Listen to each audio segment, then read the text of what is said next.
Hoy quería hablar un poco del fracaso de la transición energética, sobre todo el fracaso de la movilidad eléctrica de automóviles.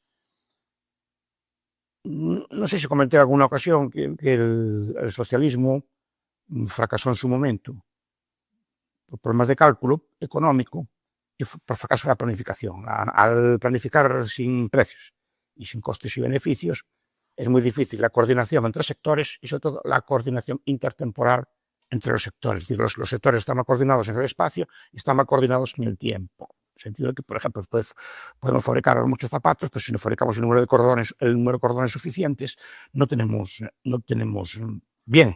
Si tenemos tractores, pero no tenemos gasolina, o no tenemos baterías, o no tenemos neumáticos, de poco valen los tractores. Se van estropeando. En cualquier sistema de coordinación requiere coordinar varios sectores a la vez.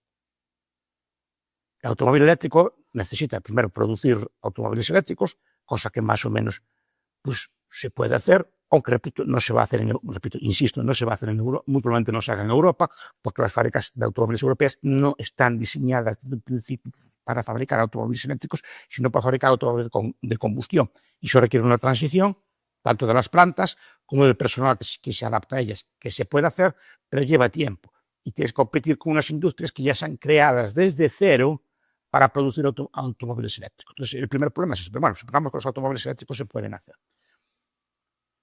El problema es que esto requiere una logística de otros factores al mismo tiempo. Requiere, por ejemplo, una capacidad de carga en la red que de momento no se dispone de ella. Si las últimas informaciones están diciendo que incluso para construir obra civil en muchas zonas de España la capacidad de producción, de generación eléctrica es insuficiente, no tanto por la capacidad de generación como por la capacidad de distribución de la misma. Digamos que el cableado es insuficiente de momento para atender a esto. Y si es insuficiente para atender incluso las demandas de la obra civil, más insuficiente va a serlo para atender las demandas de la automovilidad eléctrica si éstas se generalizase.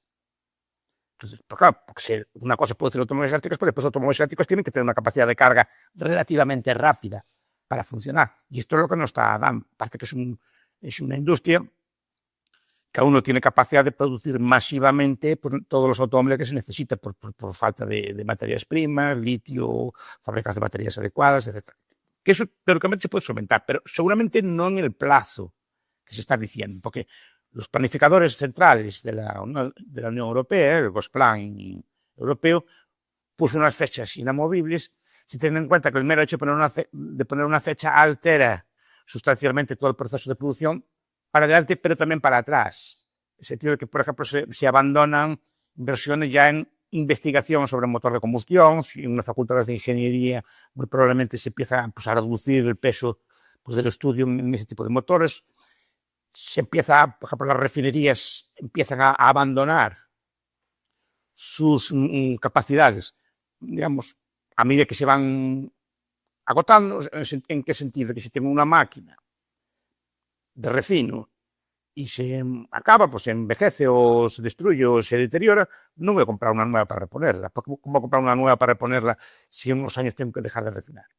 Entonces, claro, eso va creando problemas intertemporales, en el sentido que puedes quedarte sin capacidad de refino antes de que lleguen los nuevos automóviles, antes que llegue la movilidad eléctrica, o peor aún, puedes quedarte sin capacidad de refino y puedes quedarte sin capacidad de generación o de distribución eléctrica para alimentar los autos. Menudo negocio daríamos, porque repito, no es solo programar los autos, es programar todos el delicado equilibrio entre sectores que hay en cualquier proceso productivo y más si es a tan gran escala. Si el socialismo fracasó fue por estos problemas de cálculo y el problema de la transición eléctrica es si bien no es una planificación al estilo soviético, que no es una planificación imperativa, sí que es una forma de planificación, en este caso con incentivos, pero también con prohibiciones y restricciones a partir de un plazo. Igual que fracasó el socialismo, igual que fracasó la planificación a gran escala, la planificación francesa, la planificación española, aquí es muy probable también que la planificación fracase. Pero claro, el daño ya está hecho, porque obligaste a muchas empresas a invertir en este tipo de sectores y ahora no van a haber rendimiento. De hecho, si comento este tema, es porque es reciente la noticia de que algunas plantas, fábricas de automóviles a gran escala, algunas multinacionales del automóvil, han decidido renunciar a buena parte de la inversión eléctrica y volver al motor de combustión.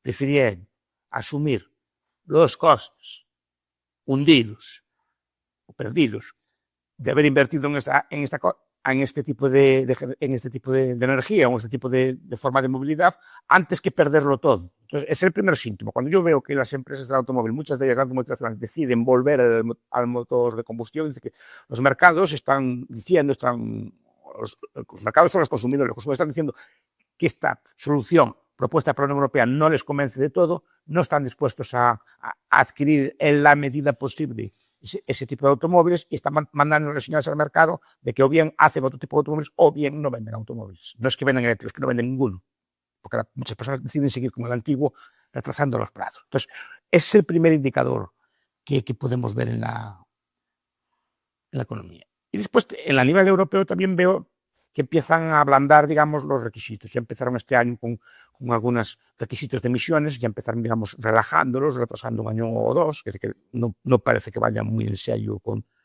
todo este tipo de cosas. Lo vemos a nivel internacional, con el abandono de los subsidios al automóvil eléctrico por parte de Trump, y por otros países que nunca adoptaron ese tipo de medidas. Porque veamos una cosa, para que el automóvil eléctrico se generalice, la economía de escala, la escala de producción, debe ser a nivel mundial, como son los automóviles ahora. Cualquier pieza de una multinacional se fabrica para automóviles en todo el mundo. Digamos, la escala de producción está pensada para automóviles de todo el mundo. Y si las piezas se abaratan, los automóviles se han abaratado en el tiempo, es por este incremento de eficiencia y por las mejoras en la cadena logística. Si Europa queda como el único mercado eléctrico, pues antes los mercados eléctricos como algo así como a la carta, pero desde luego nunca van a abaratarse tanto como sería si se generalizase a nivel mundial.